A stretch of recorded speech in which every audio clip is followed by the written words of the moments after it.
Well, let's turn now to New York, where Russian Foreign Minister Sergey Lavrov met with Secretary of State Hillary Clinton today. The central topic to their talks, what to do about the situation in Syria.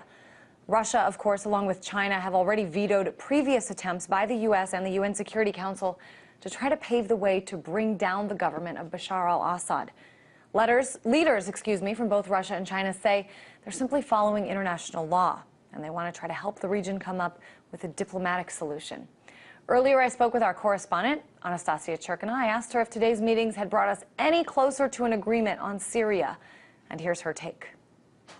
Russian Foreign Minister Sergey Lavrov and his counterparts at the United Nations got together for a Security Council meeting, really a rare occasion when foreign ministers descend upon the United Nations to hold talks, because everybody acknowledges the seriousness of the situation on the ground in Syria. And unfortunately, from of course what we know is for the last several months, the diplomatic community has not been able to reach a consensus in terms of what to do on the ground. As we know, of course, the United States and the Western countries have been calling for regime change on the ground. They have been saying that it's important for Assad to step down for there to be a solution. But Russia, of course, has been saying that this is in no way the international community's business. And really what's important is for the rest of the world, including the U.S., to acknowledge the fact that opposition groups are in fact armed forces, and they include forces even like al-Qaeda. So certainly Russia says regime change will not be a solution. And what's important is avoiding a Libyan scenario. So today talks continued. As the Russian foreign minister said, it was an important juncture to keep talking, but still no compromise. And Russia believes that unless there is one compromise found, it's going to be very hard to move forward. Anastasia, what are the arguments from the other side? What is the U.S. saying in terms of this need to be involved, this need to see the Assad regime fall?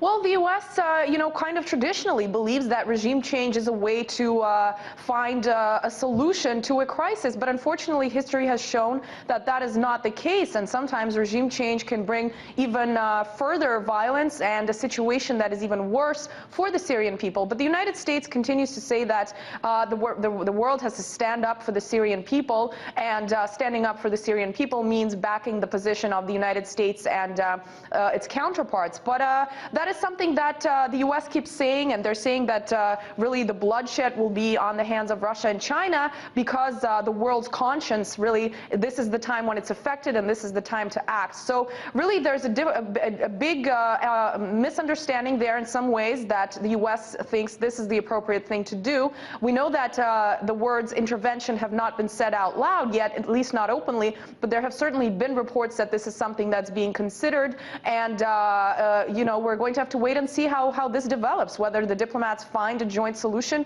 or somebody will start acting unilaterally. I think it's an important situation to take a look at this. It wasn't too long ago that we saw the U.S. and Russia working together on things like the START treaty.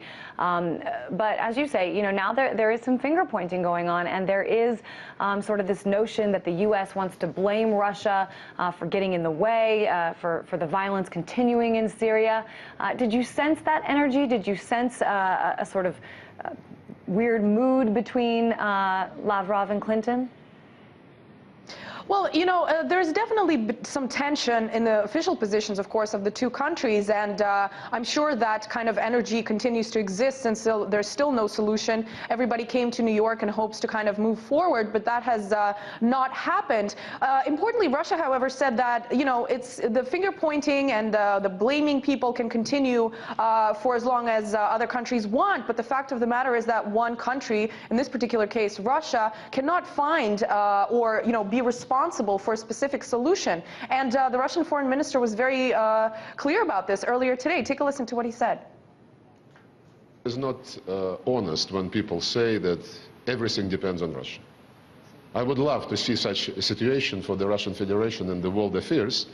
And I would also like, to hope that the United States can magically resolve the Middle East crisis, the Arab-Israeli conflict, or stop drug trafficking from Afghanistan.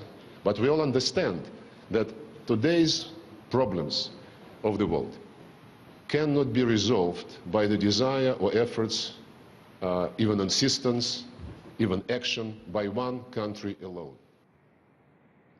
And Russia's position, Christine, is very clear.